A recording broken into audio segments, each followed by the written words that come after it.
I mean, that geezer, right, Paul Taz, he should have like a Nobel Prize by now in sort of weird electronic extraordinariness. Everything that comes out of Air Instruments is just amazing. I can't quite wrap my head around it. I think you need a certain kind of brain to really appreciate it, and my brain goes oh, and then just sort of I get a bad function return and a bit of a blue screen. But I mean, this is fabulously artistic, wonderful stuff.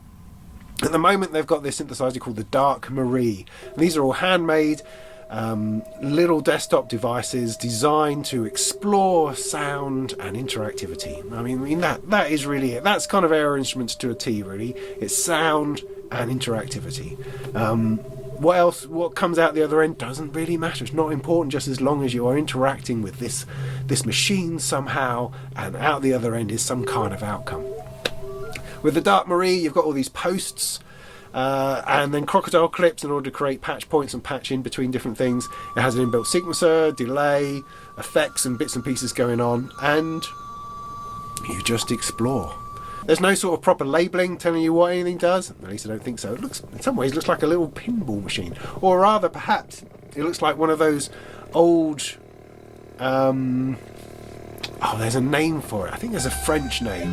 I remember my parents-in-law had one in their old house where it had these little, I think they were wooden balls, or they could have been ball bearings. I don't know. Anyway, it sort of went up and then it fell down this mosaic of panel pins down into different things. Rather than being, a pinball machine that you imagine in an American diner, this was much more elegant. This ball that went round and then fell down between things. It looks like one of those, is what I'm trying to say in my addled state.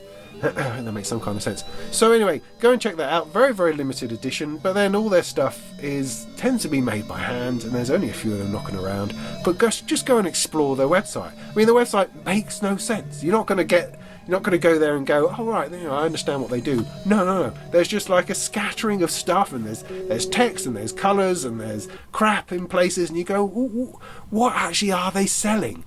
It's difficult to navigate, but that is part of unlocking the awesomeness of Air Instruments, is if you can get through the website, then you've kind of qualified to the next level of actually understanding what it is that they do. Or maybe the website's just a front to actually sort of keep people away, so that only the real artistic and the ones who bypass that entirely and just give them a call on the phone. Maybe that's the way, is more direct communication with that. I don't really know. It's mysterious is what it is, but I thoroughly enjoy everything that they do. I thoroughly enjoy their very existence. I think it's an absolute joy to me, even if I don't understand half the things